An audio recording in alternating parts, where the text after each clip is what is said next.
into a brand new wave, drowning out the noise that's tame. Liberty whispers through the brave, breaking free from every chain. Nullify the rules they crave, crypto beats that pave the way. Anarchy with minds that's safe, algorithms, new dawn today. Out of bounds and out of sight, building futures pure and bright. Escape the grip and win the fight. Welcome into the legacy ride. Beyond control we take a stand, casting off the iron brand. Freedom flowing through our hands, revolution's our command. Decentralize the way we plan, all together we expand. Breaking shackles for the clan, in this journey we're unpanned. Out of bounds and out of sight, building futures pure and bright. Escape the grip and win the fight. Welcome into the legacy ride.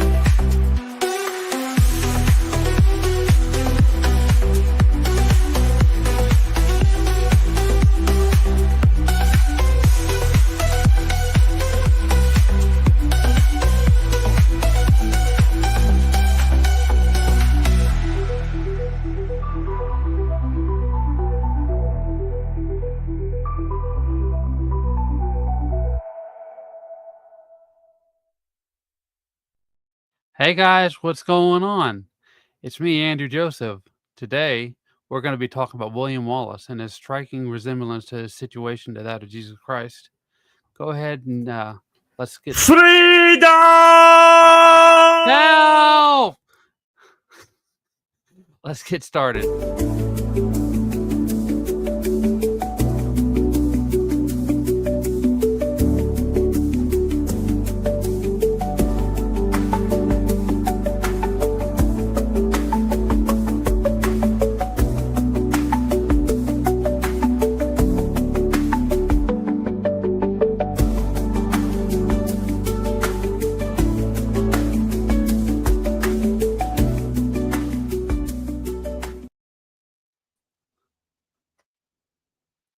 I am the legacy of Jennifer Kaiser. That's Andrew Joseph.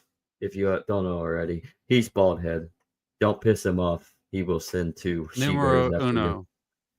you. Numero uno. More like uno, dos, tres, cuatro, Well. cinco, seis. I'll just go dos because I'm number 2 here in this podcast.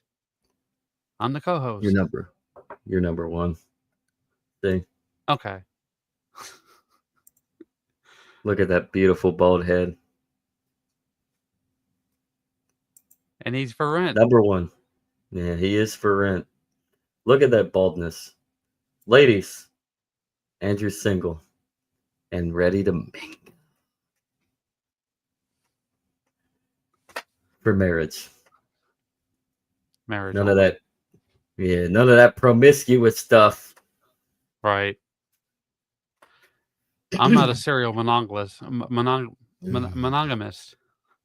I I really thought you screwed wanted to that be a one up. Mormon. Yeah, I thought you wanted to be Mormon, though. Heretic. I lived out in Utah for a little. Well, no, I almost lived in Utah. I lived in Wyoming. My cousin lived in Utah for a little bit. It's actually very beautiful. Very, very beautiful. Yeah. That's what he said. Yeah, he was. He worked outside the or not outside. He worked at the national park down there in Moab. He's also What, is been he up gay? in just like you. Probably. But that's what you said. That's what he said. So that's why I figured out. He's probably gay. He has a girlfriend, but he's gay. So, to each their own, right? He's just like you, though. He's been in the Pacific Northwest. He's been up in Oregon and Washington as well. So, yeah. But yeah, no, it's all beautiful over there. I'd love to go out west, honestly. So right. start a commune, buy land, start a commune. Ever He's a played? cult leader deep down. Yeah, Just don't tell remember anybody. Fallout. Remember Far Cry? What was it? Far Cry 3 with the religious cultists in Montana, and you got to I play never. as a Fed that gets dropped down. It's actually awesome. I love this game, but yeah, it's the whole area has been taken over by a bunch of terrorist religious zealot cultists. That's what I'm I a want real to do. loser. I never actually played a Far Cry series. You should actually. Not all of Yeah. them are great, but Fallout. I do I have like Fallout 3 or Fallout 3. I do love Fallout 3 too. Far Cry 3, I do like. I never played Fallout either. I hear it's good, but I just like I said, I got a big backlog of video games. He's done. Didn't even has never played Fallout. He's fired. What a loser. What a loser. But I love Midnight Club too. I played that over the years so many times, man. It's a great game. That is a good game. That is a good game. We're going to talk about video games instead. I This wish. just took a whole turn. We might just talk about video games now. Let's Yeah. turn it to nerd nostalgic. Well, I mean, Nostalgia. video games is a lot of video games is all about violence, right? Well, there weren't video games back in the day with William Wallace, so there was real violence. And this video we're gonna watch today, I watched it this morning, and it's very graphic descriptions, just foreshadowing for anybody who may not be up to the challenge. But I almost stopped watching it a couple times. But it's very very insightful. Yeah, that's the This YouTube is the channel. channel. I would subscribe to it. I mean, it's very intriguing for the history that they dive into. Um, so the little bit a nuance to what we're missing, and that's what Hmm. we need to understand history. So, but it's called at the Forgotten Diaries on YouTube. Go over there and subscribe, ring that bell, and learn some real history that's not superficial and just eroded into our happy-go-lucky fantasies in our secular world. So, Yeah. but before we jump into the video, though, what is your take on the similarities? I mean, I'm going off of the movie. I Oh, this know is the nothing movie like the is movie. I've seen the movie. I yeah, mean, it's it's uncanny, the difference, like, the way that, it basically mimics it, and I could say yeah. I the Enneagram and say they've got the same trifix, Mm. but Is it true that William Wallace was tortured almost in the same manner as Jesus? yes, and that's a part of the reason why I was, saying it is very graphic descriptions. There's no visuals, it's just like a kind of paintings of the situation, Mm. but it's not like they were able to put it up on YouTube, but the way they Mm. describe it is pretty So intense. we're safe. We're safe then. Right? If they were able, yeah, we're safe. If they, I mean, as long as it's just paintings and in the story, I mean, we should be Yeah, safe. But I yeah. mean, for those who get a little squeamish, I mean, cover your ears, shield your eyes, your virgin eyes. So If you have and it, just you'll see. yeah. Yeah, Other than that, I mean, that's what history is, though, man. Like in our past is filled with violence. We're still violent to this day. We haven't evolved past that violence, and it's because of not learning history. Not learning what history is to its truest form. History is violent. I yeah, mean, humanity is violent. Civilization is violent. But what is the premise towards that violence? What is the context of that violence? That's where you need to go through and understand, look into, observe, understand, and just ascertain what we need to change and shift so we're not as violent anymore as our ancient past. right. Yeah, it's pretty graphic. Turn the other cheek. Reform, type 1. Turn the other cheek. Shall we get into it, Andrew? We will stop Sure. it in between and comment on the best parts. The best part. Oh, God, loosen that voice now. I don't care. Believe me. Believe me. Believe me. Ah! I'm Orange This Mouth. will make Alex Jones squirm. I think Alex Jones might just be straight up CIA propaganda now. I think he sold his soul to the devil, man. I'm not joking. Used to be great. He was right about at least 85% of everything. Now he's just a shill for the regime. It's sad. It's sad where the media has gone to now. My side won, so now I'm going to be a totalitarian asset for the CIA. We have a moment in the sun. Now it's time to ruin our lives. Yeah. And in reality, what they're doing is they're just segueing it for the previous regime to take back power. Yeah. It'd be So, interesting to see what happens after this presidential cycle. But let's get into it, man. Are you ready? Vermin Supreme, Thomas Massey, 2028. Yeah, I said Vermin Supreme President, Massey Vice President, but Vermin Supreme if you want free ponies. I want free ponies. Do you want free ponies? Yeah, free ponies and a little bit of common sense. So free ponies, common sense, Vermin Supreme, Thomas Massey, 2028. I will vote for that ticket. I don't even vote. Anyways, let's jump into William Wallace. Wait. Real quick. Isn't there a book about common sense that we should consider? Yeah, man. There is. There absolutely is. And let's bring it on. Oh, there it is. If you haven't gotten your copy, promise you, not a sponsor, just a friend. Cop that, man. Just a mark. Read it. Just marking it. I'm just a mark for Mike Centralized. So Right. Learn what we need to do. We need to bring back common sense, man, and liberate your township, especially in California. Isn't that what William Wallace was trying to do?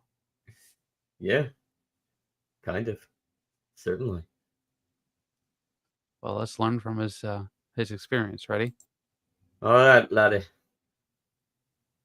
Mist hung thick over London Bridge as thousands of severed heads stared down from their pikes, their hollow eye sockets warning all who passed beneath.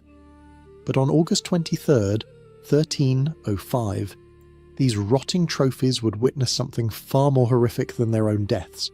They would watch as England's most notorious prisoner was dragged through the streets below, beginning a journey that would end in the most savage execution ever devised by medieval law.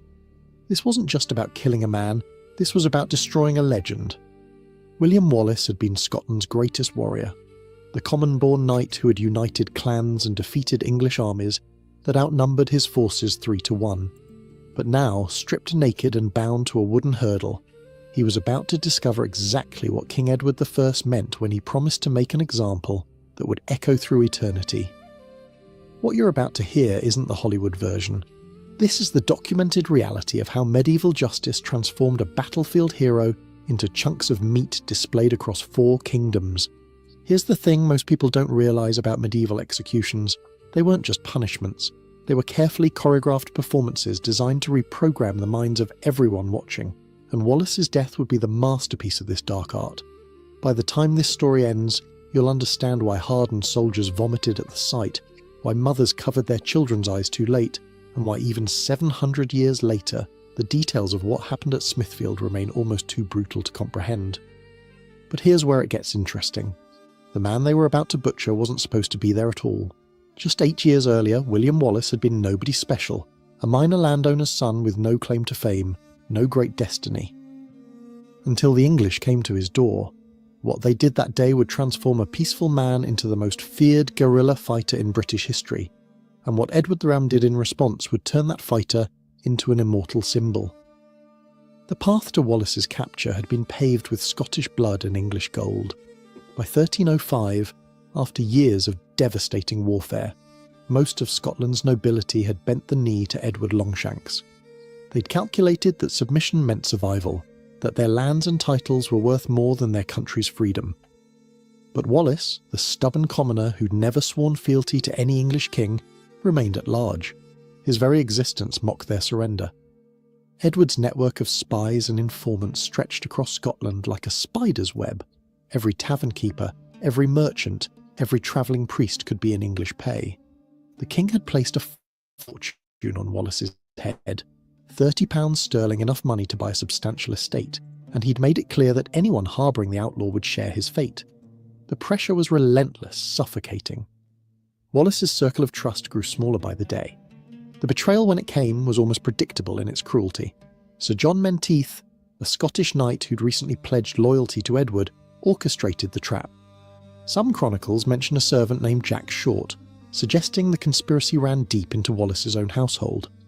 The exact details remain murky, deliberately obscured by those involved. What we know is that on August 5th, 1305, near Robroyston outside Glasgow, Wallace walked into an ambush he never saw coming. Imagine the moment. Wallace, perhaps exhausted from years of running, finally letting his guard down among those he thought were friends. Then the sudden rush of armed men, the shock of recognition as he saw familiar faces among his captors.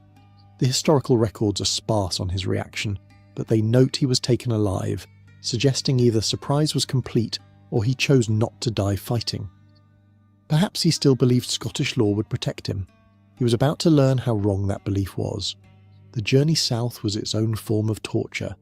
Wallace, the man who'd made English soldiers flee in terror at Stirling Bridge, was now paraded through English towns like a captured animal.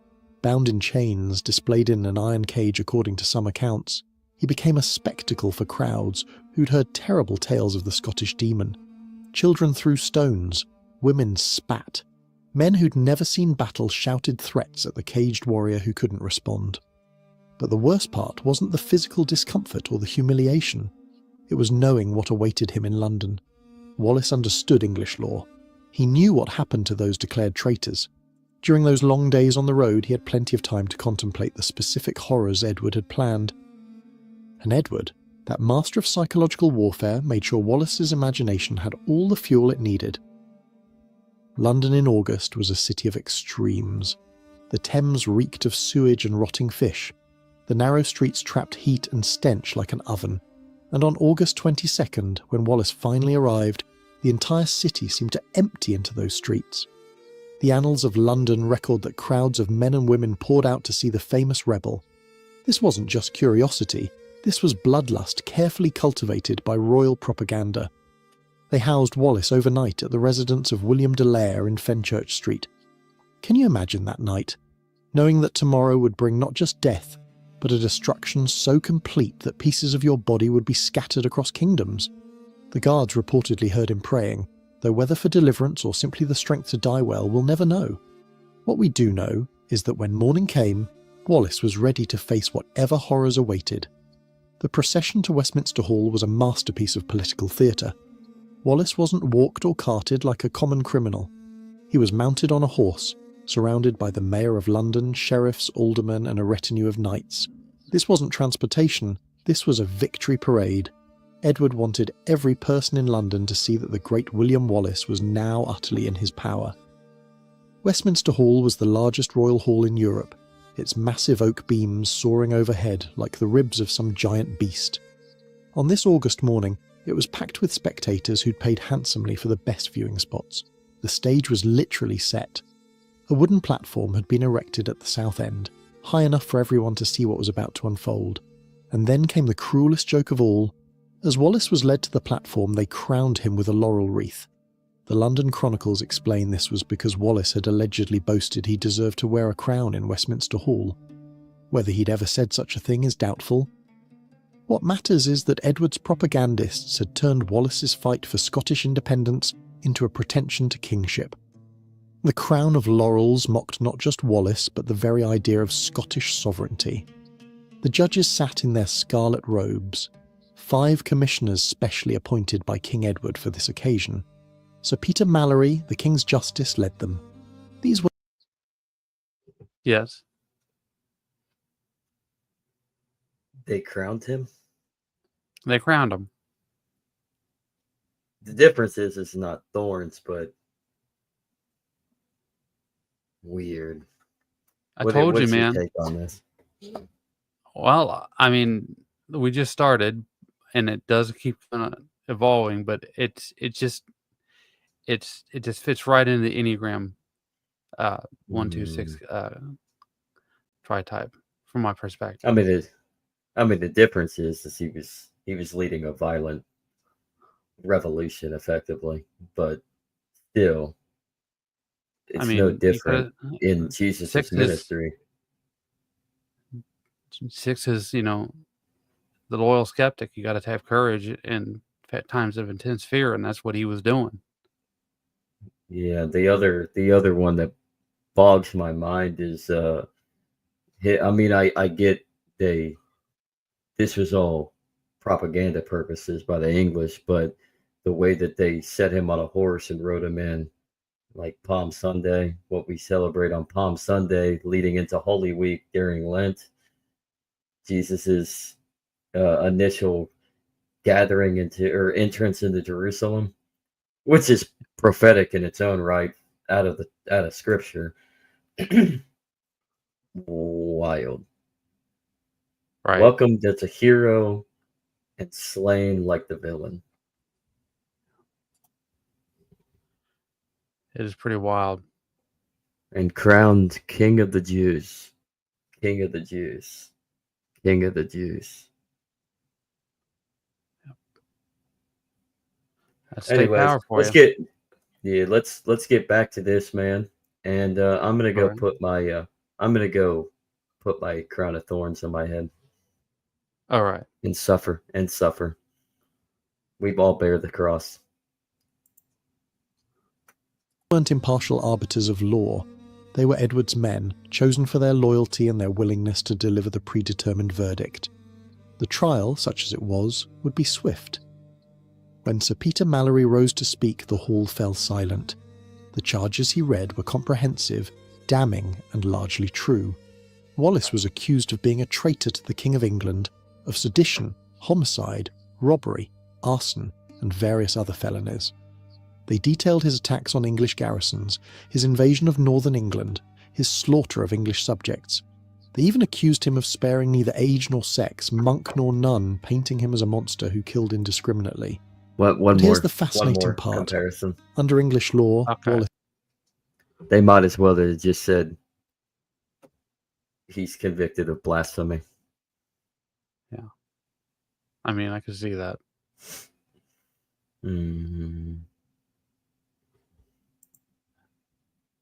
couldn't actually be guilty of treason. Treason required breaking an oath of allegiance, and Wallace had never sworn loyalty to Edward. He'd been fighting for John Balliol, Scotland's rightful king, and later for the idea of Scottish independence itself. The English lawyers knew this, which is why they'd added that peculiar charge that Wallace had sought to make himself King of Scotland. It was a lie, but a necessary one to justify what came next. When Mallory finished reading the charges and asked Wallace to respond, the Scottish knight spoke the only words he would be allowed at his trial. The exact phrasing varies slightly between chronicles, but the meaning was clear and defiant. Wallace declared, "I cannot be a traitor, for I owe him no allegiance. He is not my sovereign. He never received my homage, and whilst life is in this persecuted body, he never shall receive it." Think about the courage that took. Standing there crowned in mockery, surrounded by enemies, knowing that horrific death was certain, Wallace still refused to acknowledge Edward's authority. He didn't beg. He didn't negotiate. He simply stated the truth that had driven his entire rebellion. Scotland was not England's to rule, and he was not Edward's to judge. The court's response was swift and predictable. Since Wallace had been declared an outlaw, English law stated he had no right to speak in his own defence. His statement was legally meaningless. Mallory and his fellow judges moved immediately to sentencing. What they pronounced would have made even hardened soldiers blanch. For the crime of treason, Wallace would be drawn through the streets of London to the place of execution. For robbery and homicide, he would be hanged by the neck. For his crimes against the church, burning abbeys and killing clergy, he would be disemboweled and his entrails burned before his eyes. For his treasons encompassing all these crimes, he would be beheaded and his body quartered, the pieces sent to different corners of the realm as a warning to other potential rebels. This wasn't just a death sentence, it was a blueprint for the complete annihilation of a human being. Each element had been carefully chosen for maximum suffering and humiliation. The drawing would exhaust and injure him before the execution proper began. The hanging would bring him to the edge of death without granting its mercy. The disemboweling would create agony beyond description, and the quartering would ensure that even in death, Wallace would find no peace, no proper burial, no grave where supporters might gather. But wait until you see what happens next, because the reality of carrying out this sentence would prove even more horrific than the words suggested.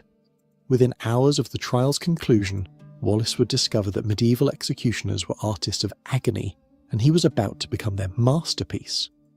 The moment the sentence was pronounced, the machinery of death sprang into action.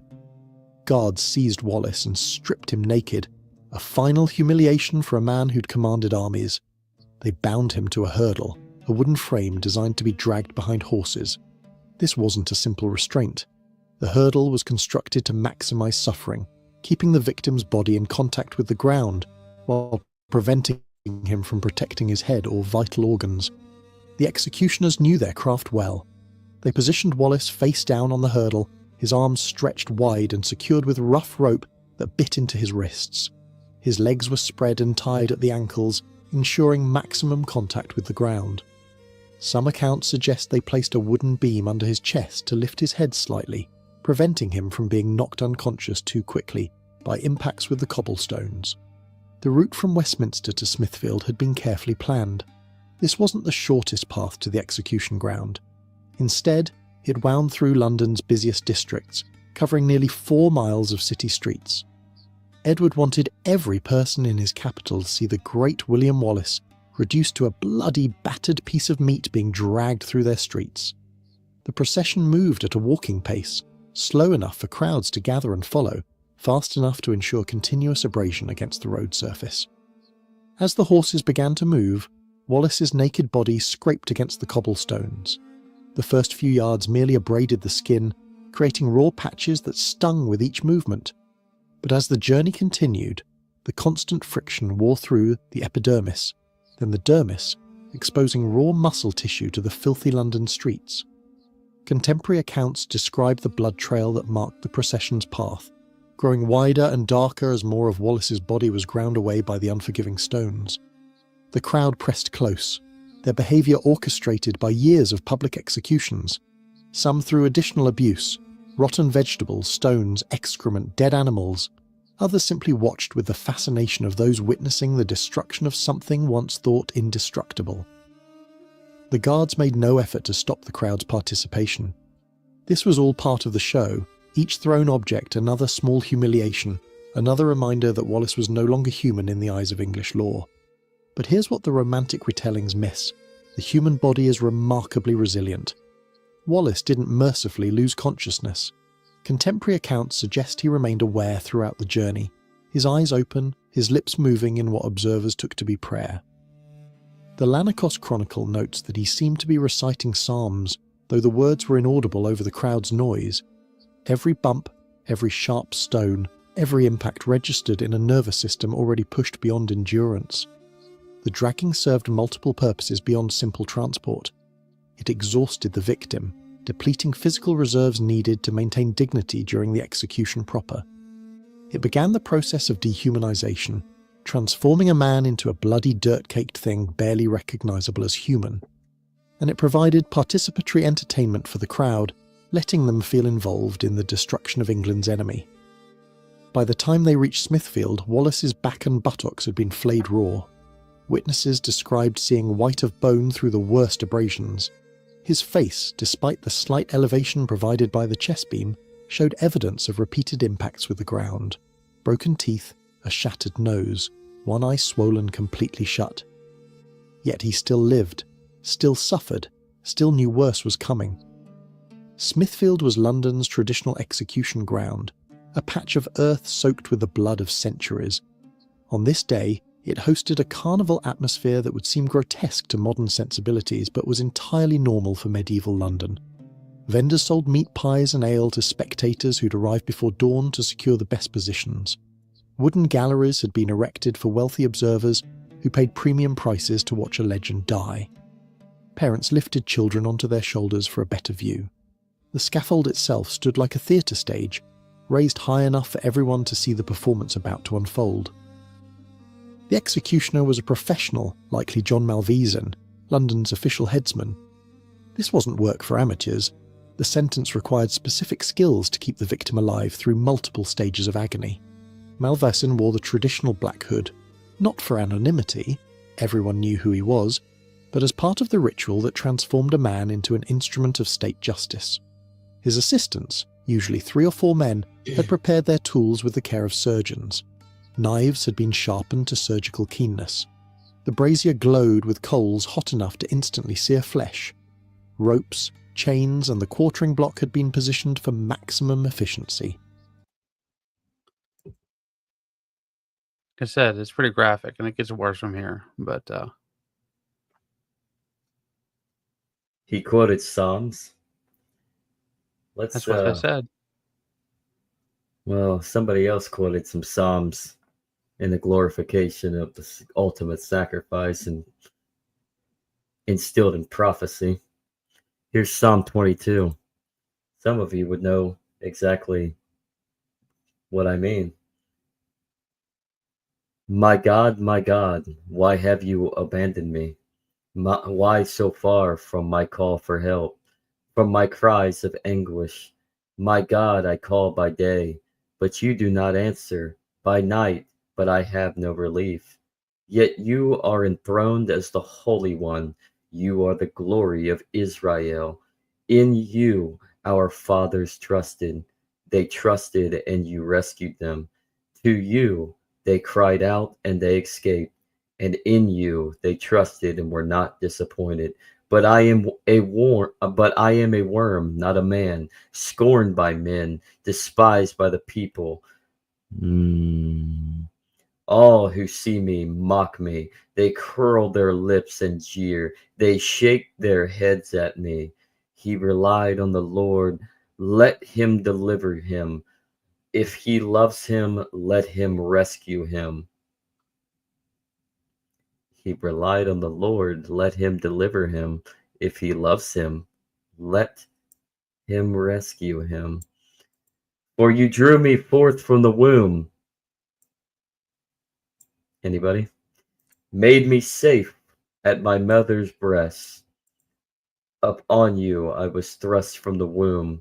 Since my mother bore me, you are my God. Do not stay far from me, for trouble is near, and there is no help. I continue on. Here's another psalm, though. All right. That proves the point. Ever heard of I thirst to fulfill it all? Excuse me, everybody. I'm technologically retarded. Take your time.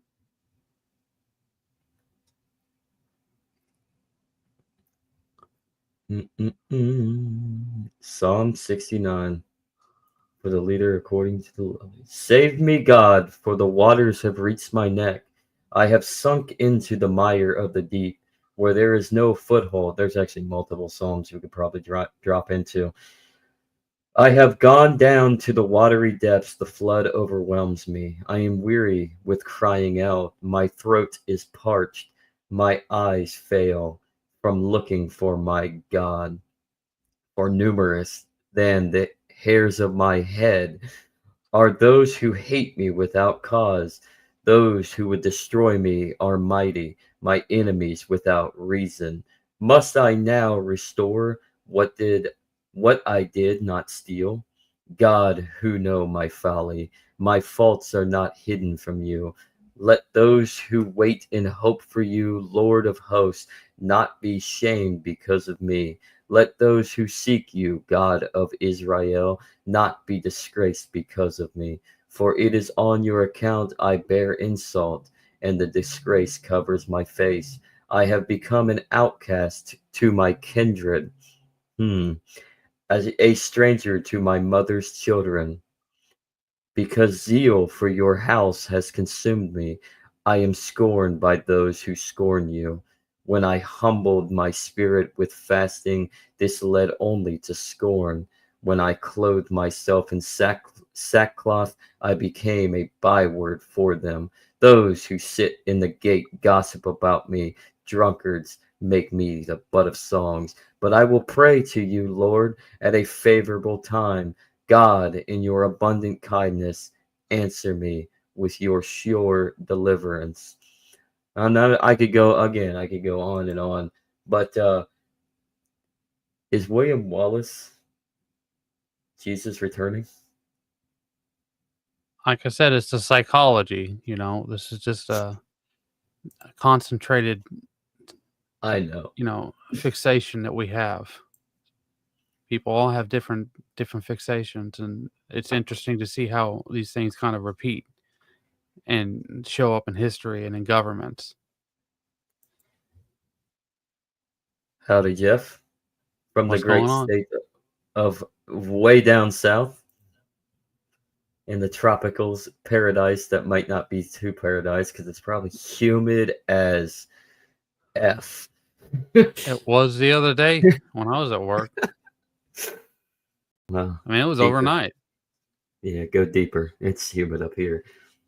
But I find this very fascinating. Very, very Was hauled fascinating up onto the scaffold, his description. raw flesh leaving. So, what do you think, Andrew? Also, Well, he was held onto. He was risen up onto the scaffolding. What do they call that in the ancient, the medieval, where they like bind you and stretch you? Quartering? Is I that what it's believe called? so. Yeah. might What's very similar to quartering that the Romans did? I mean, I haven't read the New Testament, so I couldn't give you an honest answer. Crucificate. Yeah, it's pretty close. It is pretty close, actually. So we have. Oh, I imagine it's miserable down there. If I remember Florida. So, hold up. Yorktown, but Yorktown and what was warmer than Crestview, Florida last night. I don't know, man. I think we live in hell. It's hell right now. So, but anyway, yeah. I mean, it's pretty significantly interesting on the similarities of their execution. Yeah, depending, different strokes for different folks, but still. Are you ready? You were going to say something before that, though? Oh no, I can't remember what I was going to say. You have to forgive me. All right, go forth, bald head. All right. Blood smears on the wooden planks. The crowd noise reached a crescendo, then died to an expectant hush. This was the moment they'd come to see.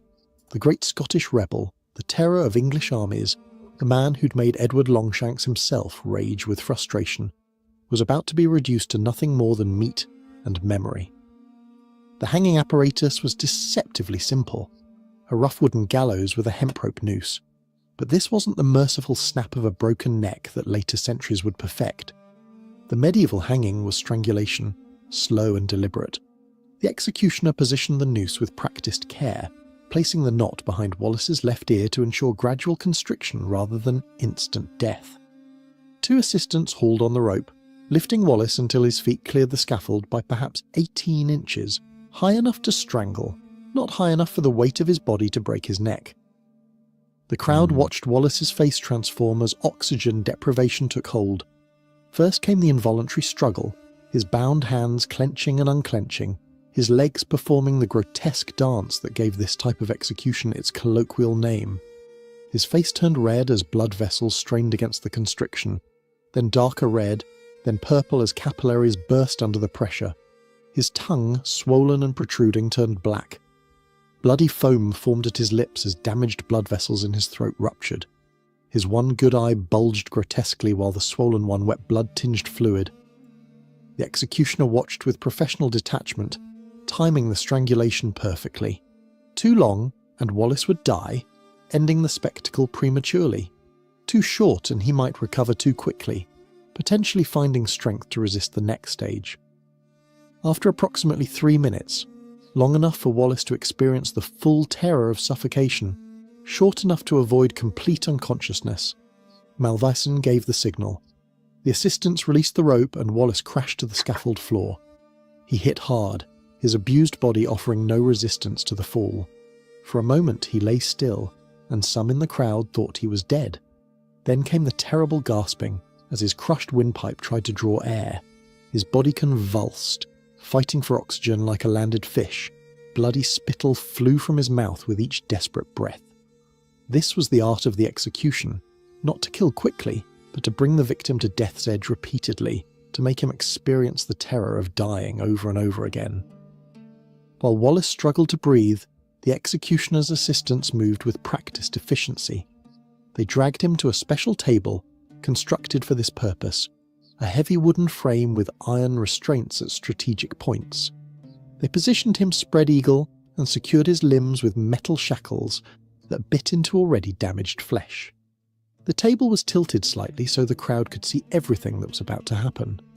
Wallace's head was secured with a leather strap across his forehead, preventing him from looking away from what was being done to his body. What came next was so brutal that even the bloodthirsty medieval crowd showed signs of unease. The executioner approached with a specialized knife, long, narrow, and sharp enough to part flesh with minimal pressure. Could that just be a painting to, I don't know, just to define the lore, or did they actually build their little quartering structure as a crucifix? It actually makes sense considering you're talking about the Christian Western Europe. Yeah. I mean, I'm not sure. I don't know if this is AI images or if somebody actually went and painted that historically or what. I think it's AI images, but I haven't really went looking. Are you going back and looking at the? If I can find this. Yeah. That's wild. But it's getting, even if it is an AI image, it's prompting it out of sources. So yeah, I don't know, somebody fact check that. Right. Wild. It Look is. at that. That's a cross. Only difference is they stretch you. Sick. Yes. Across his forehead, preventing him from looking away from what was being done to his body. What came next was so brutal that even the bloodthirsty medieval crowd showed signs of unease. The executioner approached with a specialized knife, long, narrow, and sharp enough to part flesh with minimal pressure. He made his first cut just above the groin, a precise incision that sliced through skin and the layer of fat beneath. Blood welled immediately, running in rivulets down Wallace's thighs. The crowd leaned forward, some eager, others already regretting their choice of entertainment. The emasculation was performed with clinical efficiency. Medieval executioners understood anatomy well enough to maximize pain while avoiding immediately fatal hemorrhage. The removal of Wallace's manhood was not done in a single cut but in stages, each more agonizing than the last. First the testicles, severed with careful precision and held up for the crowd's inspection before being thrown into the brazier. The smell of burning flesh filled the air, causing several spectators to retch, then the penis itself, removed with deliberate slowness as Wallace's screams echoed across Smithfield. But that was merely the prelude. The real horror began when the executioner moved to Wallace's abdomen. With the same specialized knife, he made a careful incision from sternum to pelvis, cutting through skin and muscle, but taking care to avoid the major vessels that would cause rapid death. This required exceptional skill. too deep and the victim would bleed out quickly, too shallow, and the evisceration would be impossible. Malvoisin had performed this procedure many times, and his hand was steady. As the executioner parted the layers of Wallace's abdomen, the crowd could see his organs pulsing within. The human body's interior, normally hidden by Providence, was now exposed to hundreds of eager eyes. Some spectators turned away, others pressed closer, fascinated by this forbidden glimpse into the machinery of life.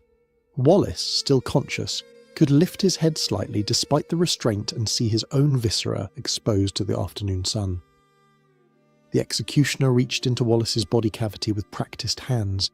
He grasped the intestines first, the small intestine, all 20 feet of it coiled in the abdominal cavity. With slow, deliberate movements, he began to pull. The sensation would have been indescribable, not just pain, though there was plenty of that, but a deep, visceral wrongness as organs meant to remain internal were dragged into daylight. The intestines emerged like some grotesque rope, yard after yard of glistening tissue pulled from Wallace's body and thrown into the brazier. The burning of the entrails while the victim watched served multiple purposes. Practically, it prevented the scaffold from becoming too cluttered with organs. Symbolically, it represented the destruction of the victim's inner self. Medieval thought held that the bowels were the seat of courage and emotion. Sensory, it added another layer of horror as the victim smelled his own organs cooking. The stench was overwhelming. A mixture of burning meat, fecal matter from ruptured intestines, and the acrid smoke of the brazier. Wallace's screams had transformed into something barely human, a continuous high-pitched keening that seemed to come from somewhere beyond normal vocal cords. Contemporary accounts differ on whether he formed actual words. Some claim he continued to pray, calling on God and the Virgin Mary. Others say his vocalizations had passed beyond language into pure expressions of agony. What all agree on is that he remained conscious, aware, watching as the executioner methodically destroyed his body. After the intestines came the other organs. The stomach, liver, and spleen were removed with surgical precision, each held up for the crowd's inspection before joining the intestines in the flames. The kidneys required the executioner to reach deep into Wallace's body cavity, his arms disappearing up to the elbows in blood and viscera. Some accounts claim Wallace's heart was removed while still beating, though this seems medically unlikely. The blood loss and shock would have stopped cardiac function before this point.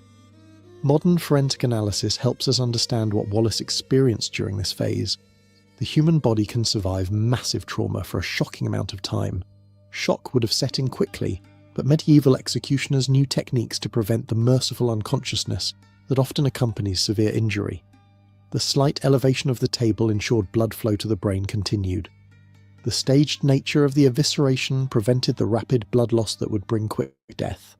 Wallace would have experienced not just pain, but a progressive shutting down of bodily systems, a coldness spreading from his extremities as blood loss mounted, a terrible thirst as his body tried desperately to maintain fluid balance, a disorientation as his brain struggled to process the impossible signals it was receiving. Medieval witnesses report that victims of such execution could remain conscious for 10 to 15 minutes after evisceration began. 10 to 15 minutes of watching your own insides become outsides, of smelling your own organs burn, of experiencing pain that language cannot adequately describe. The crowd, initially enthusiastic, grew quieter as the procedure continued. Some left, unable to stomach what they'd come to see. Others stayed but looked away, the reality of judicial torture proving different from their expectations. At some point during this ordeal, Wallace's body began to fail in ways even the skilled executioner couldn't prevent. His remaining eye rolled back, showing only white. His screams faded to whispers, then to nothing. His chest still rose and fell, but the movements were mechanical, autonomic.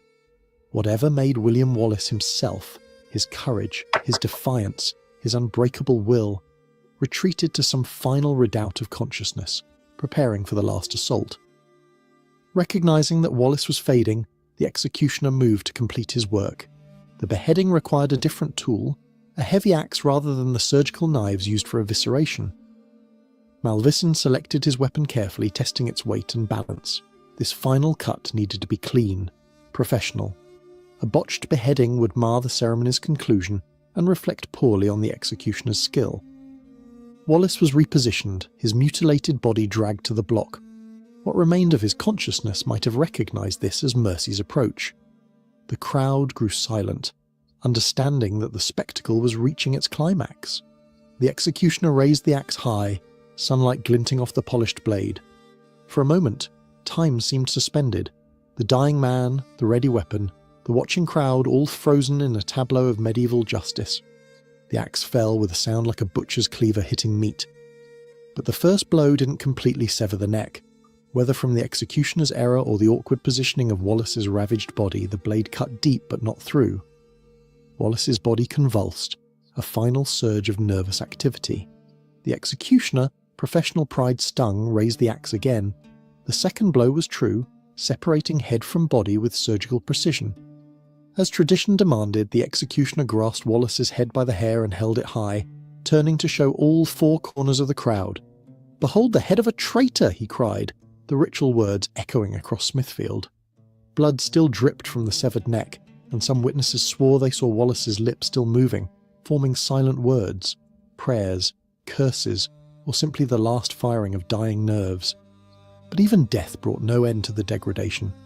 With Wallace now mercifully beyond suffering, the executioner and his assistants began the final phase, the quartering. This was butcher's work, requiring different tools and techniques. The body was laid out on a heavy wooden block, and the executioner exchanged his axe for a massive cleaver. Oh, okay. The quartering wasn't random hacking, but systematic dismemberment, following established protocols. First, the arms were removed at the shoulders, the cleaver crashing through bone and sinew with wet, meaty sounds. Then the legs, separated at the hip joints. Each limb was cleaned of excess tissue and wrapped in cloth for transport. The torso, now limbless, was split down the middle, creating the 4 quarters that gave this punishment its name. The executioner's assistant... Sorry. So that's what quartering is, actually. When you, yeah. So I made a mistake, but still, that's just brutal.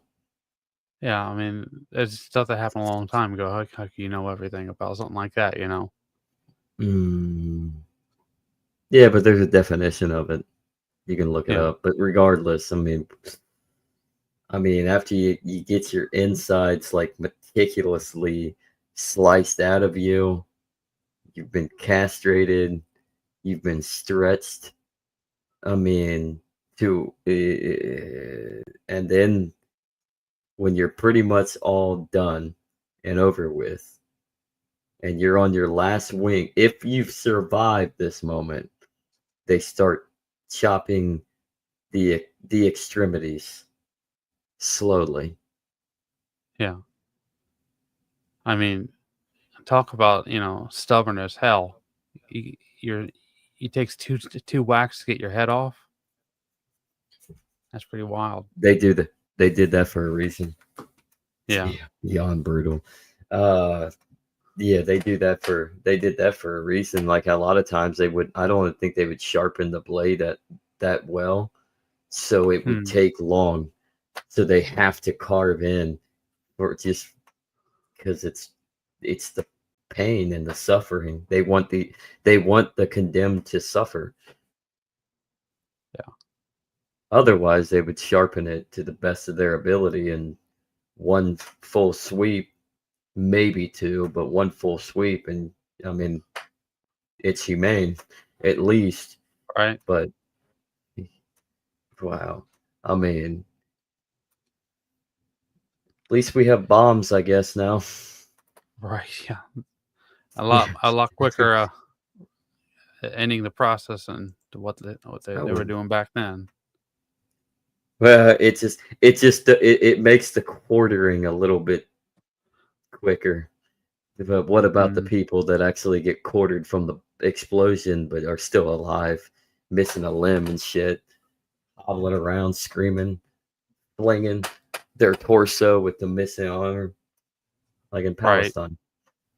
It's like the Boston Marathon bombing. I remember seeing pictures of that. That was pretty wild. And that was a pressure cooker, accordingly. Yeah. So. Which I don't know if I believe that. I think there was more than just pressure cookers. I think it was a dry run for the government to see what they could get away with. I mean, if Probably. you want to call it a conspiracy, they can put people in place that are really going to do it, but to see how much they can put pressure on society to comply with their, we're going to invade and violate your rights. So MK Ultra is real. well, I mean, if they're listening to everything we do and seeing everything we do, maybe people are actually planning it out privately and they're doing it over the internet, and then the government, they pick up on it, and then, well, instead of stopping it, we'll see what we can get away with, because we're corrupt. We do things illegal all the time. Why would it be any different now? It just makes us look better, and more people depend on us more. And it's all happening on Signal. Right. All right. Enough of us talking. Yeah. We're retarded, everybody. Something like that. It's worked like a well-trained butcher shop crew, catching blood in buckets, organising body parts, maintaining the ritual dignity of state-sanctioned murder. The crowd began to disperse, their bloodlust sated. Some walked away silent and thoughtful, perhaps questioning what they'd witnessed. Others chattered excitedly, comparing this execution to others they'd seen, rating the executioner's performance. Children who'd been brought to learn the wages of treason walked hand in hand with parents who explained that this was what happened to bad men who defied the king. The festival atmosphere reasserted itself as vendors made final sales to the departing audience. Wallace's head received special treatment. It was parboiled in a mixture of water and herbs, a primitive embalming technique that would preserve it for display. The process involved submerging the head in boiling liquid for a precise time, long enough to halt decomposition, but not so long as to damage the features beyond recognition. Once treated, the head was tarred for additional preservation and mounted on a pike. Within hours, it would take its place on London Bridge, joining the gallery of traitors' heads that decorated that structure. The 4 quarters of Wallace's body began their own journeys. Each was packed in salt and sealed in specially constructed barrels for transport. 1 quarter went to Newcastle, England's fortress city on the Scottish border. Another travelled to Berwick, the town Wallace had liberated in his first great victory.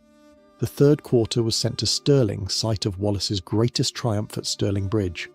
Sources conflict on the 4th quarter's destination, with some saying Perth and others Aberdeen, but the message was the same. Every major town in Scotland would display a piece of their former champion, a rotting reminder of English power and the futility of resistance. But here's where Edward's careful plan began to unravel.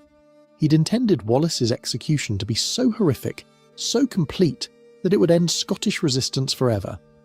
Instead, something unexpected happened. The very brutality of Wallace's death transformed him from a defeated rebel into a martyr. The quarters of his body, meant as warnings, became shrines. Scots would secretly visit these gruesome displays, not in fear, but in reverence, drawing inspiration from the man who had refused to bend even under the most extreme torture. Robert the Bruce, who had previously collaborated with the English, was reportedly among those deeply affected by Wallace's execution. Less than a year later, he would raise the standard of rebellion again, this time successfully. When asked what drove him to risk the same fate as Wallace, Bruce allegedly replied that he'd rather die like Wallace than live as Edward's slave. The execution meant to end Scottish independence had instead galvanised it. The English chronicles, written by monks and clerics loyal to Edward, tried to portray Wallace's execution as divine justice.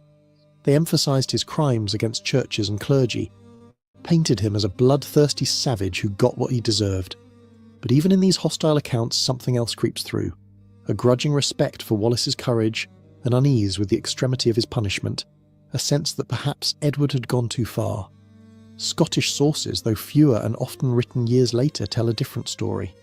They speak of Wallace's dignity in the face of unimaginable suffering, his refusal to beg or recant, his transformation through torture into something more than human.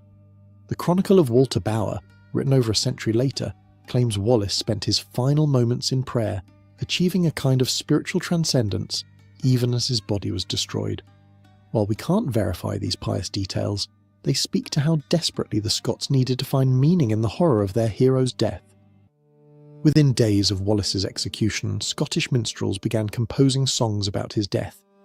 These weren't the glorifying ballads of later centuries, but raw, angry laments that turned English cruelty into Scottish determination. The songs spread faster than any army, carried by travellers and merchants into every corner of Scotland. The English tried to suppress these songs, recognising their danger. Singing about Wallace became a punishable offence in occupied Scotland, but this only drove the songs underground, where they grew darker and more powerful. Some of the most powerful voices spreading Wallace's legend were English soldiers who'd witnessed the execution. They'd expected to watch a demon die. Instead, they'd seen a man endure tortures that would have broken anyone, yet refused to break. These soldiers' accounts, whispered in barracks and taverns, created a counter-narrative to the official English version. Wallace the monster became Wallace the man, and somehow that was more frightening than any propaganda. The Scottish Church, despite its complicated relationship with Wallace during his life, embraced him in death. Priests who'd once urged accommodation with England now preached sermons about the martyred knight. They drew parallels between Wallace's suffering and Christ's passion, transforming a political execution into a religious allegory. This was dangerous territory, but the Scottish clergy recognised that Wallace's death had created an opportunity to unite their fractured nation around a shared sense of outrage and purpose. Even the display of Wallace's body parts backfired in unexpected ways. The quarters sent to Scottish towns were supposed to remind locals of English power. Instead, they became sites of pilgrimage. People would travel dangerous roads just to see the decomposing remains of their hero.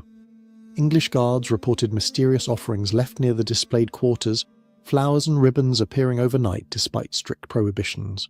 Wallace's dead body was doing what his living presence had done, inspiring resistance through sheer stubborn existence.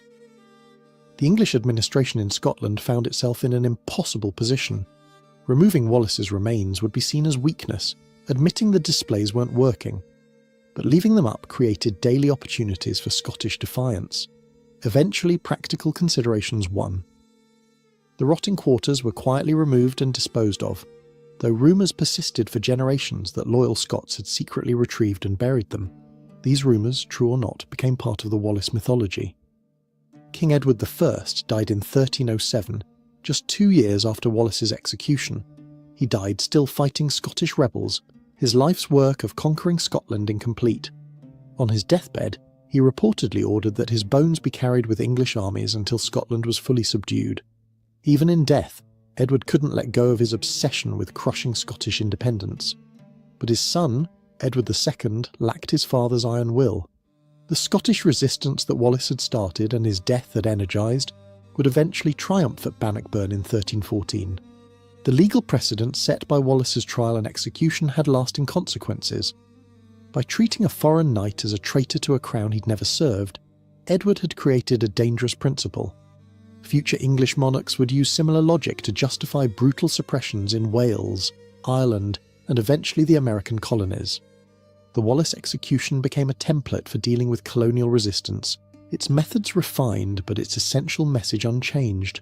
Submit or face destruction not just of your body but of your very humanity. But here's what the English never understood. Sometimes martyrdom is victory. Wallace's broken body had achieved what his sword never could. It had united Scotland, not through military success but through shared outrage. Every Scot who heard the details of his execution, who imagined those final moments of agony, became a little bit more Scottish and a little bit less likely to ever truly submit to English rule. Wallace had given his people something more valuable than victories. He'd given them a grievance that would never heal. The documentation of Wallace's execution, unusually detailed for its time, suggests the English authorities knew they were making history. The careful recording of charges, the preservation of trial procedures, the detailed accounts of the execution itself all point to an awareness that this was a significant moment. They were right, but not in the way they intended. They'd created not the documentation of justice served, but evidence of judicial murder that would indict English rule for centuries. Modern forensic analysis of medieval execution methods confirms the horrific efficiency of hanging, drawing and quartering. Medical experts studying the procedure note that the victim would have experienced what we now understand as neurogenic shock, where overwhelming pain essentially short-circuits the nervous system. But this wouldn't have brought unconsciousness, only a strange dissociation, where the victim remains aware but somehow separated from their suffering. Wallace would have experienced his destruction as if from a distance, watching his body be taken apart while his mind retreated to some protected corner of consciousness. The crowd psychology at executions like Wallace's has been extensively studied. The combination of festival atmosphere and grotesque violence created a unique social dynamic. People who would normally show compassion became participants in cruelty, their individual humanity subsumed into the mob mentality. Yet Wallace's execution seems to have pushed even these boundaries. The silence noted at certain moments, the people who looked away, the spectators who left before the end all suggest that Wallace's suffering exceeded what even a bloodthirsty medieval crowd could comfortably witness. The transformation of William Wallace from man to myth began the moment his head was mounted on London Bridge. By the time Blind Harry wrote his epic poem The Wallace in the 1470s, the historical William Wallace had evolved into an almost supernatural figure. These exaggerations weren't mere poetic license. They were necessary adaptations to make the historical Wallace match the mythical space he'd come to occupy in Scottish culture. The execution scene became the climactic centre of every Wallace retelling, each version adding new details of defiance or suffering. Some versions had Wallace singing psalms as his entrails burned. Others described mystical visions he experienced in his final moments. The common thread was the transformation of hideous suffering into spiritual triumph.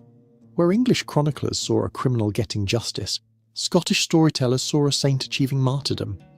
Wallace's famous declaration at trial, that he could not be a traitor to a king he'd never acknowledged, became a legal and philosophical touchstone for resistance movements. The principle that legitimate authority required consent, that sovereignty couldn't be imposed by force alone, was radical for its time. Wallace probably didn't intend to create political philosophy in his final statement, but his words outlived him to inspire theorists of resistance and revolution for centuries to come. The visceral details of the execution, preserved in medieval chronicles, serve a historical purpose beyond mere sensationalism. They demonstrate the medieval state's capacity for calculated cruelty and the ways power inscribed itself on rebel bodies. Wallace's destruction was a text written in flesh and blood, meant to be read by all who might consider resistance. Understanding the full horror helps us comprehend both the courage required to rebel against such a system and the ultimate failure of terror to sustain political control. As the years passed, Wallace's execution took on new meanings for each generation of Scots. During the Protestant Reformation, he became a proto-Protestant martyr, resisting corrupt authority. In the Age of Enlightenment, he represented rational resistance to tyranny. For Romantic nationalists, he embodied the pure Scottish spirit crushed by English materialism.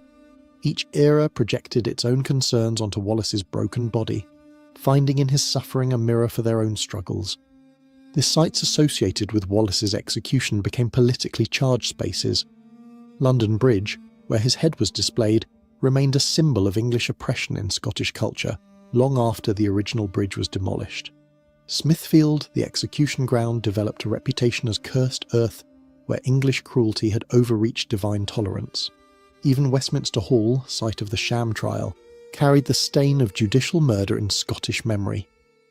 These physical locations anchored the Wallace story in real geography, making it harder to dismiss as mere legend. What remains constant across all versions is the execution scene. No matter how much the story is adapted, modernised or romanticised, the brutal reality of Wallace's death resists sanitisation. The hanging, drawing and quartering are too specific, too documented, too horrific to be significantly altered. This forces even the most romantic retellings to confront the price of resistance in medieval Europe. Wallace's death anchors his legend in historical reality. The English records of Wallace's execution, particularly the recently discovered pipe roll entry detailing expenses, provide inadvertent testimony to his significance. The careful accounting of costs, the detailed description of his crimes, the precise recording of where his body parts were sent all demonstrate that the English government understood this was no ordinary execution. They were making history, creating a spectacular example that would echo through time. They succeeded, just not in the way they intended. The psychological impact of Wallace's execution on Robert the Bruce deserves special consideration. Bruce had collaborated with the English, had even helped hunt Wallace at various points. Watching Wallace die for the cause Bruce had abandoned must have created profound guilt and shame. His subsequent rebellion can be read as an attempt to redeem himself, to prove worthy of the martyrdom Wallace had suffered. In this reading, Wallace's death was the catalyst that transformed Bruce from collaborator to liberator. The method of execution itself became a subject of legal and moral debate in subsequent centuries. As concepts of human rights developed, Wallace's treatment became an example of judicial barbarism that civilized nations should reject. Enlightenment thinkers cited his execution when arguing against torture and cruel punishment. Even those who accepted capital punishment as necessary began to argue it should be swift and dignified, not the prolonged spectacle of suffering Wallace endured.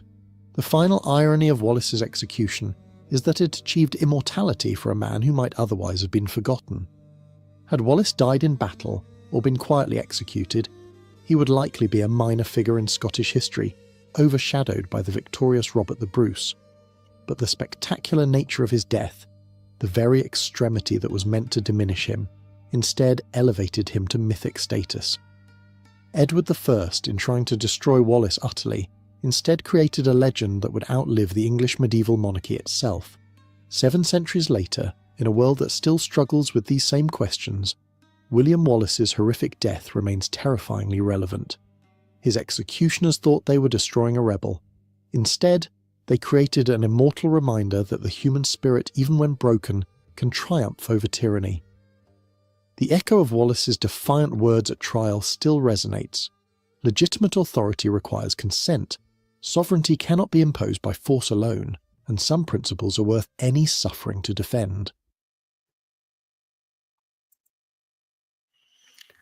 Wild. It is a But, very wild story. Goes forth to show you that no matter how a unstoppable or immovable force perceives, obviously nothing is really unstoppable, the villain is, the more so that they're just going to create a hero.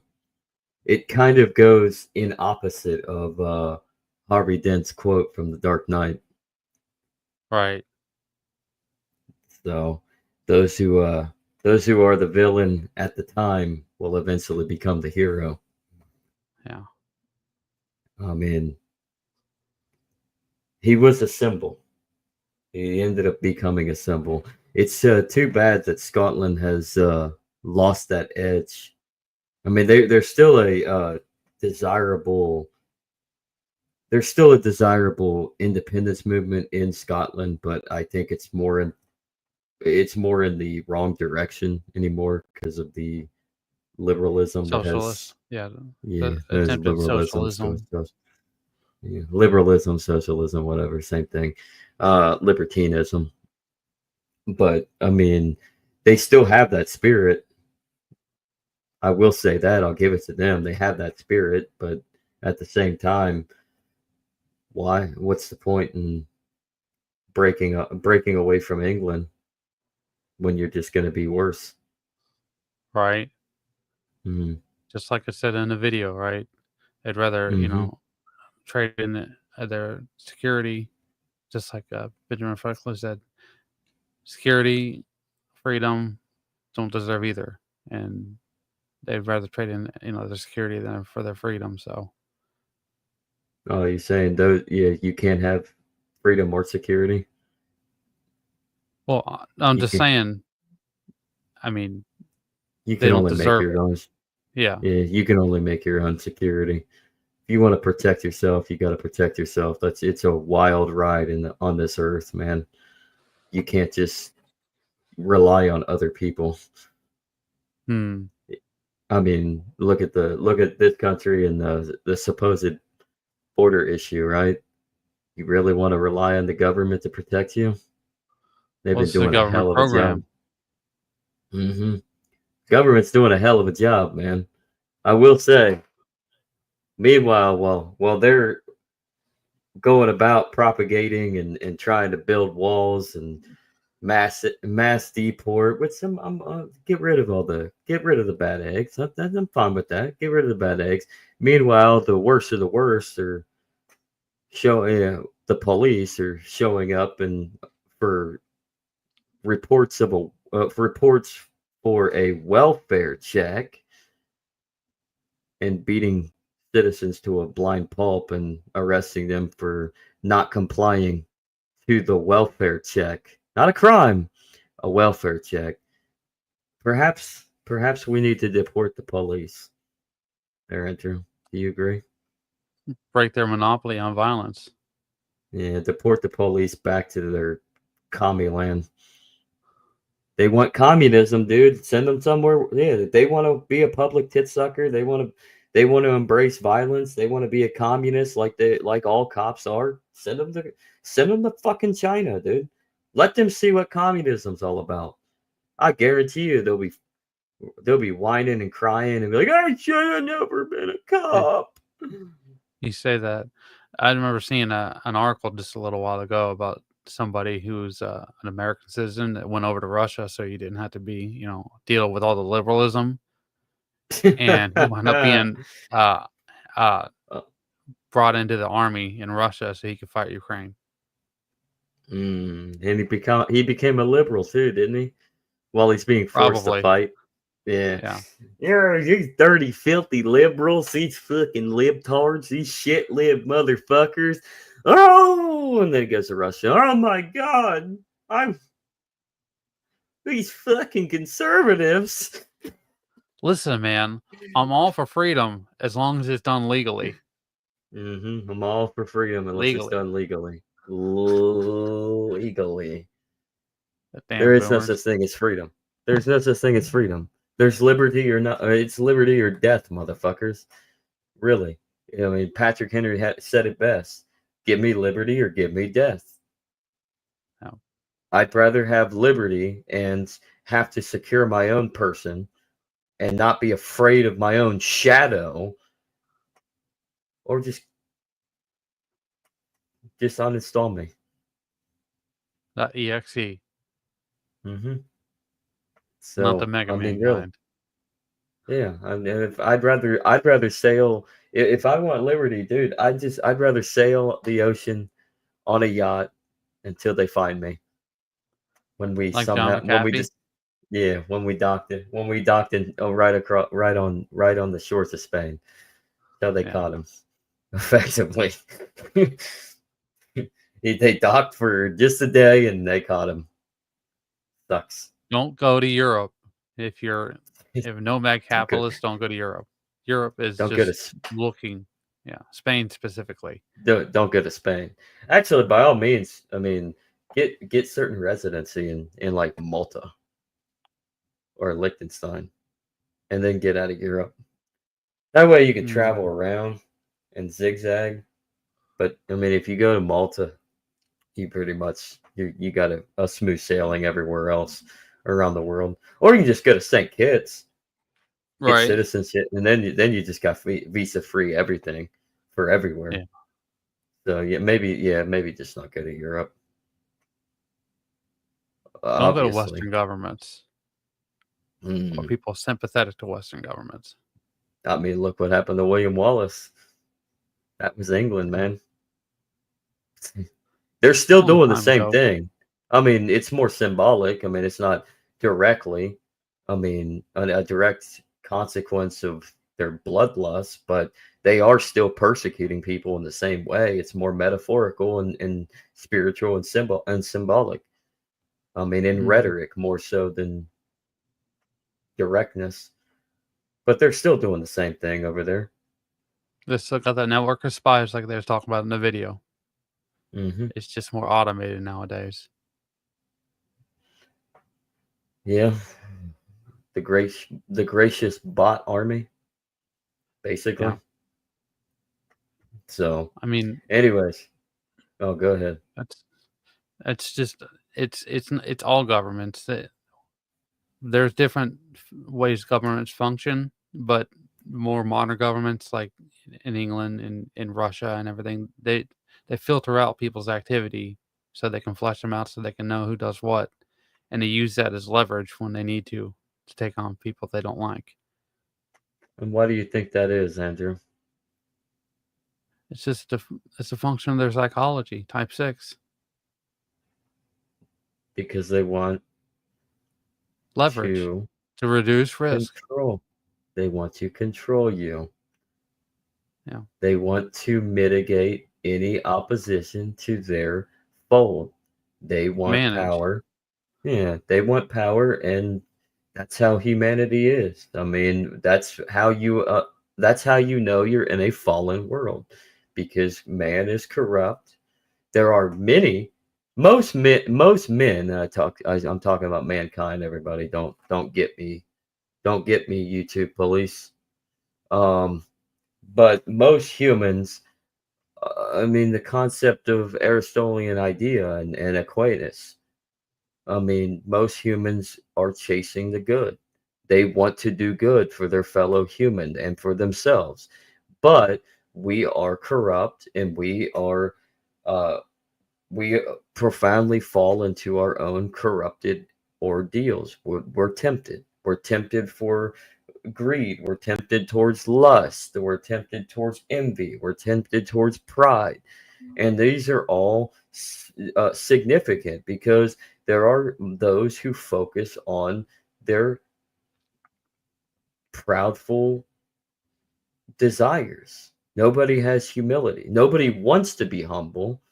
Actually, I take that back. We all want to be humbled, but at the same time, nobody wants to work to be humbled, because if we humble ourselves, we might lose everything.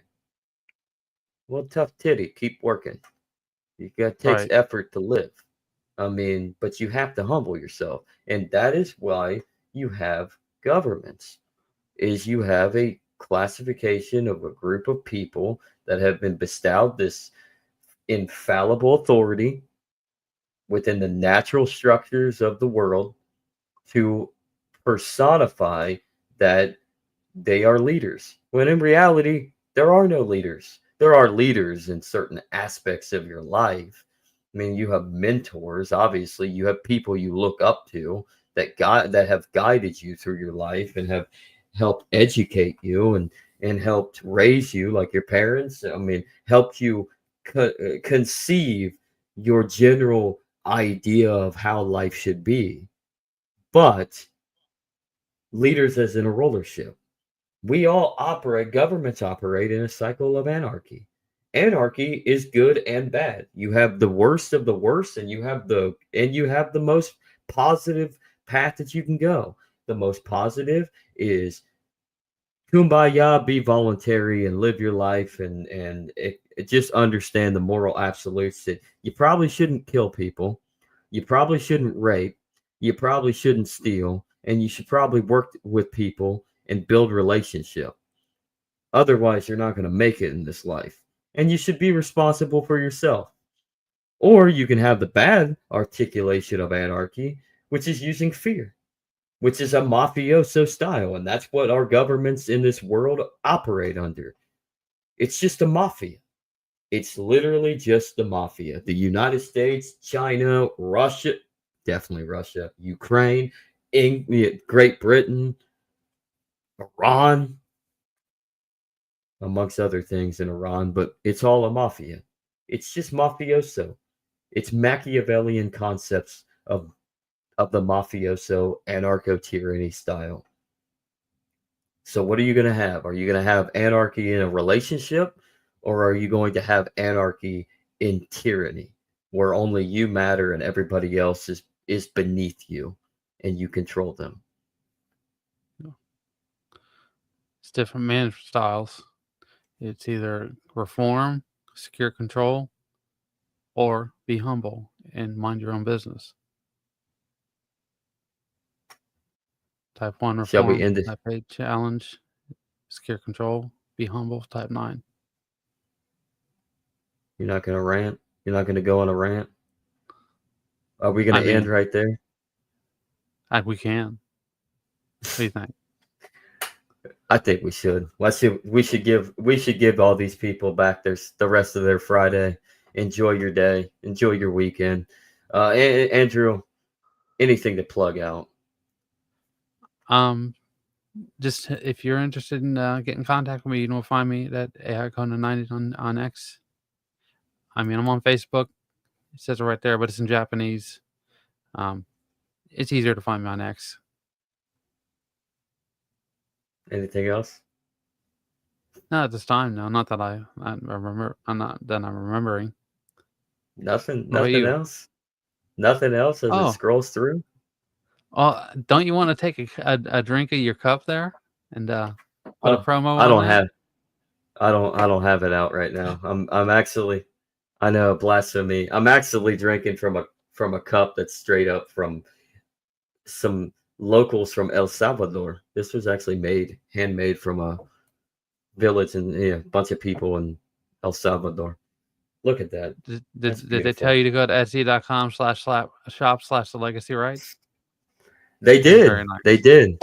Yeah, no, that is actually pretty nice. My dad got it for me when he went to El Salvador. I had another one that was even nicer, but someone broke it when at a job that I was on a couple years ago, which is I was gone from the break room, came back, smashed. But whatever. What can you do, man? What can you do? But yeah, go brace yourself, man. Go to that shop down there. Get yourself a coffee cup, or if you're in the whiskey and you're in the Ludwig von Mises, Mises Pieces, you can get yourself a shot glass, and then you can sip on some scotch, or just down it with Mises on it. Go ahead, get some shit. Get some shit. God bless you all. But no, thank you for supporting us. Thank you for all of you that joined us live, and share and tell your friends and your family about us, and maybe they like us, and if not, well, at least you love us. That's all we care about. So love y'all. A really quick correction. It was not a channel. It's an X account and a Facebook account. Mises Pieces. Check it out. It's pretty good. Is it Reese's Pieces, but with faces with Ludwig von Mises on it?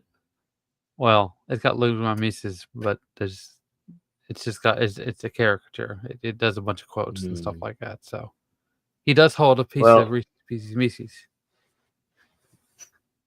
Well, Andrew, I'm gonna let you go ahead and end this with a final note.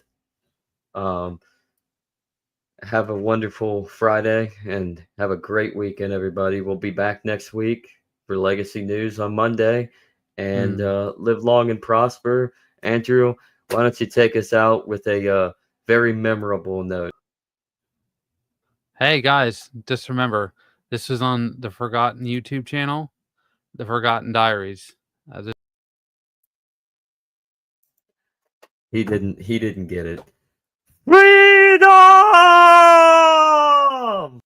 I'm free to end the show. See you guys. Have a good one. Good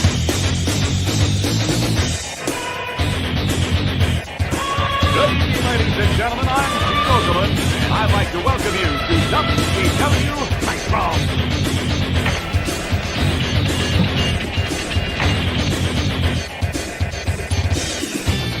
Brother, you think you know what it takes to beat Hollywood Hogan, who wants to climb in the ring and try out the largest arms in the world? Oh,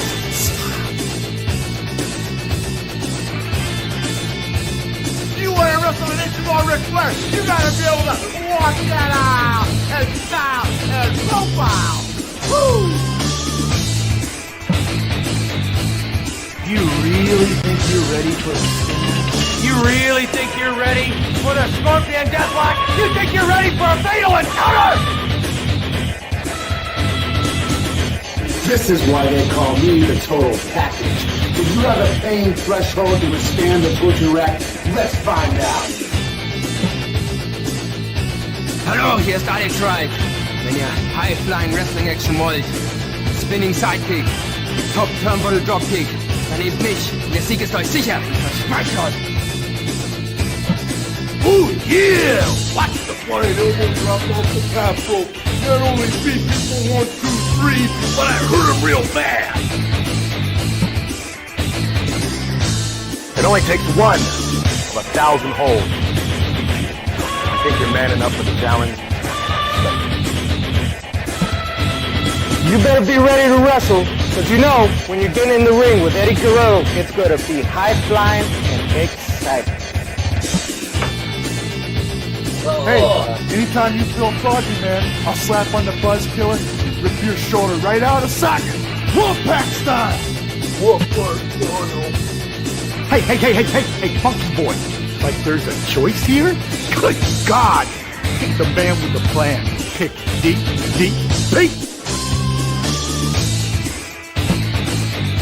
Hey, all you suckers out there, you wanna play the game? You wanna play with the big boy? Put your feet on the button, cause when you go down 110th Street, it's gonna be on like neck bone, sucker. This is Booker T from Harlem Heat, hardcore OG brother from 110th Street. The minute you punks got the guts to step up to the plate, push the button. Yo, Chico, you selected Scott Hall? Get ready for a wild ride on the outside.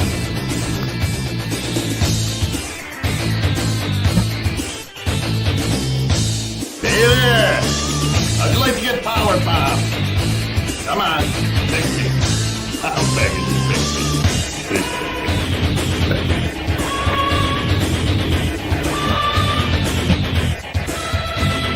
You think you got the courage to step in the ring?